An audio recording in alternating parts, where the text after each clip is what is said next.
What is up, you guys? It is your boy John here from Pumaplow. Welcome back to another on the farm. I do appreciate you guys clicking on the video.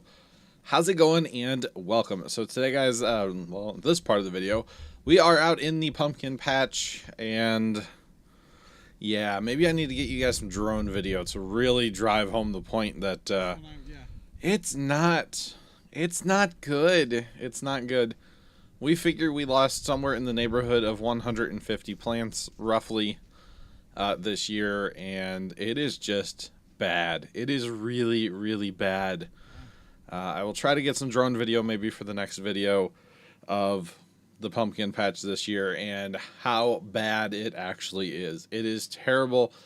We are not happy. We are very disappointed, and it is what it is. There's nothing we can do, obviously, this late in the year to change it.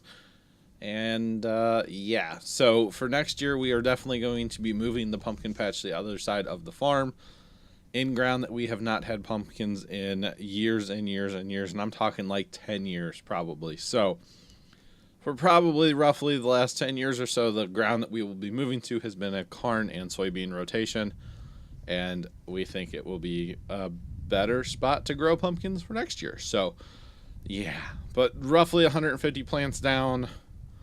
Yeah, it's going to be interesting come our pumpkin picking party, as we call it, Pumpkin Day, our Pumpkin Day, as I like to call it.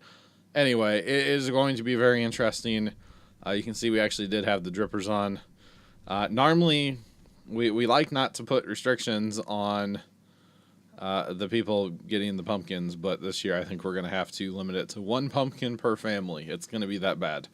And there may not even be enough to go around for one per family. So I'm not sure what we're going to do yet, but it's going to be interesting. Now, the thing that we will have plenty of this year are apple gourds. And this is the apple gourd patch right here. It was, I think, 6 plants to start with, and I think we did lose 1 or 2 of those as well. But the ones that are there are doing quite well. And yeah, they're doing it. They are doing it. So we'll have plenty of apple gourds. And there you can see 2 right there. They're actually really cool. So there's that. So I'm John, the voiceover guy. I'll be back in just a couple minutes. We're going to throw to actual John now. All right, you guys, I'm here in the shed. I forgot about this little project we need to do today. Our Exmark Lazer 2560 EFI is sitting right here behind me, and it needs a new battery. It is many, many years old, and basically if we don't put the lawnmower on the charger, it's not going to start week to week. So it's time to replace the battery. This particular lawnmower only has 1,168 hours on it, so it's really not that bad. We did buy this used. Dad sold it originally to a college in town, and we bought it when they decided to trade it off. It is an EFI machine, which means electronic fuel ignition, so it's pretty efficient on the fuel. The only problem is if something goes wrong, it's expensive, very expensive. But a battery is just a battery. We do have a heavy duty battery, and let's get to it. All right, so the battery on this particular machine is underneath the seat. This is where it is on a lot of these things. And there you can see it right there. Let's get some wrenches and start working on it. So as you guys can probably tell, we do have a lot of stuff hooked up here. We have a lighting system on this particular lawnmower, and we're actually having problems with it again. One of these days we're gonna have to redo it. For some reason we have fits with keeping our lights running on this particular machine. They are all LED. Now, they're not great LED, they're straight from China off eBay LED, so they're not maybe the highest quality LED out there, but we've had good luck with them until they just died. I think it's the switch. For some reason, we've always just, you know, eaten switches basically on this bad boy. So, don't really know why. I'm going to put this back in here for now, like so, because there's so much here that I don't want to forget one of them. So, there's that. And because this thing is EFI, of course, it has more, just because of that alone. So there's that. We'll go ahead and do our hot cable next. Now the one thing about an EFI machine is you have to keep it on a battery tender of some kind all winter. because that computer is always drawing electricity all winter long, and if you do not, you will have a dead battery come spring. So our machine does get plugged into a battery tender all winter long. We just don't want to have any problems with it. Okay. I really should be wearing my gloves, by the way. My blue gloves that everybody loves ragging on me about. Should be wearing those, but that's alright. Alright, so with our cables, let's see, take that off of there actually. Get it out of my way, it's killing me. Too much crap hooked to this battery.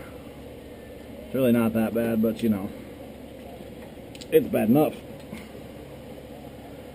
Put this back on here.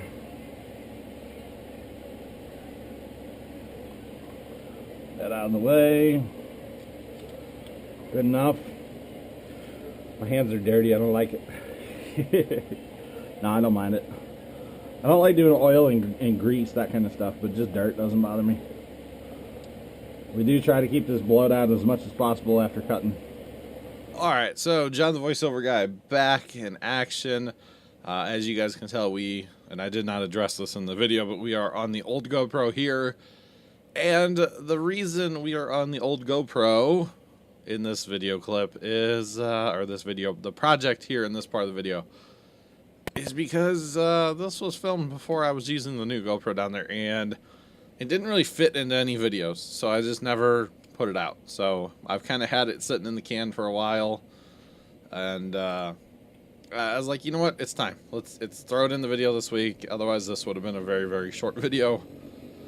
But anyway, so the reason it would have been a very short video was because it was the pumpkin update. The first part of this video was filmed the day before Dad had his hip surgery, and he is doing well now, and he's home and all that good stuff. But we were at the farm for a limited amount of time the day before he had his surgery, and obviously we weren't down there the Wednesday that he had his surgery, because he had surgery on Monday and he was still in the hospital. He came home Wednesday. So anyway, that's enough of that. Pull the old battery out, slap the new battery in, use a bungee cord to help you out with the 2 hooks on the end. It works quite well. Just saying, it works quite well. So yeah, like I said, this laser, because of the EFI, which I know I talked about this earlier in the video, but because of the EFI, it kind of eats batteries, although the other battery has been in there for a number of years, so it's not exactly a fair statement. It will drain a battery if you do not plug it in or run it on a regular basis, but that's okay. You know, it's all good. It is a computer on board, this particular lawnmower, so it is going to draw power pretty much all the time. Not pretty much all the time. Yes, all the time. So it is constantly drawing electricity off of that battery, and like I said before, in the winter, I said that this thing gets plugged in, but I need to correct that and say that everything we have at the farm that has a battery in it gets plugged into a battery, at least a battery maintainer. We do have 2 of the battery tenders, the like actual brand battery tender, you know. We call those the good chargers, and then we have a bunch of not as high quality battery maintainers. So basically what we will do is we will charge it with the battery tender and then put the maintainer on after that. So charge it up real good and then put the maintainer on and let it sit. So there's that. Tighten down the bolts on the battery, and pretty well done with this project. It really didn't take me that long to do this project, and it shouldn't, to do, you know, a battery swap on our Exmark Lazer 2560 EFI.